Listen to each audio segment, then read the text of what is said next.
یعنی ہمیشہ رہنے کے باغات ہیں جن میں وہ داخل ہوں گے، اور ان کے باپ دادا اور بیویاں اور اولاد میں سے جو نیک ہوں گے وہ بھی بہشت میں ہوں گے، اور فرشتے بہشت کے ہر ایک دروازے سے ان کے پاس آئیں گے اور کہیں گے تم پر سلامتی ہو، یہ تمہارے صبر کا پھل ہے، اور عاقبت کا گھر کیسا اچھا ہے۔ اور جو لوگ اللہ سے پختہ عہد کر کے توڑتے ہیں اور جن رشتوں کو جوڑنے کا حکم اللہ نے دیا ہے وہ ان کو کاٹا کر دیتے ہیں اور ملک میں فساد کرتے ہیں، ایسوں پر لعنت ہے اور ان کے لیے برا گھر ہے۔ اللہ جس کا رزق چاہتا ہے فراخ کر دیتا ہے اور جس کا چاہتا ہے تنگ کر دیتا ہے، اور کافر دنیا کی زندگی سے خوش رہتے ہیں اور دنیا کی زندگی آخرت کے مقابلے میں کچھ بھی نہیں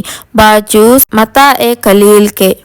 اور کافر کہتے ہیں کہ اس رسول پر اس کے رب کے طرف سے کوئی نشانی کیوں نازل نہیں ہوئی؟ کہہ دو اللہ جسے چاہتا ہے گمراہ کرتا ہے، اور جو اس کی طرف رجوع ہوتا ہے اسی کو اپنے طرف کا راستہ دکھاتا ہے۔ جو ایمان لے آئے ہیں اور جن کے دل اللہ کے یاد سے سکون پاتے ہیں، سن لو کہ اللہ کی یاد سے دلوں کو سکون ملتا ہے۔ جو ایمان لائے اور نیک عمل کیے ان کے لیے خوشحالی اور اچھا ٹھکانہ ہے۔ اے نبی، اسی طرح ہم تم کو اس امت میں بھیج رہے ہیں جن سے پہلے بہت سی امتیں گزر چکی ہیں، تاکہ تم ان کو وہ کتاب جو ہم نے تم پر وحی کی ہے پڑھ کر سناؤ، اور یہ کافر رحمان کو نہیں مانتے۔ آپ کہہ دیجئے وہی میرا رب ہے، اس کے سوا کوئی دوسرا معبود نہیں، میں تو اسی پر بھروسہ کرتا ہوں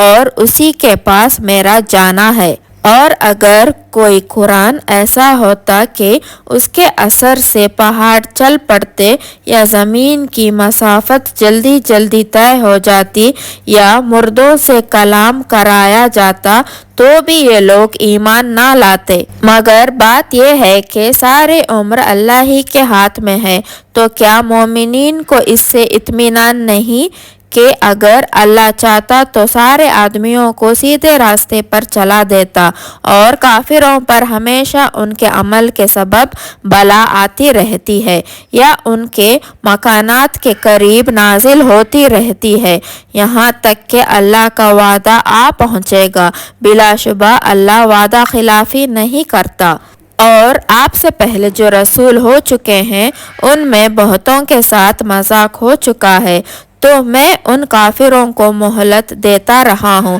پھر میں نے ان کو پکڑ لیا، سو میرا عذاب کیسا ہے۔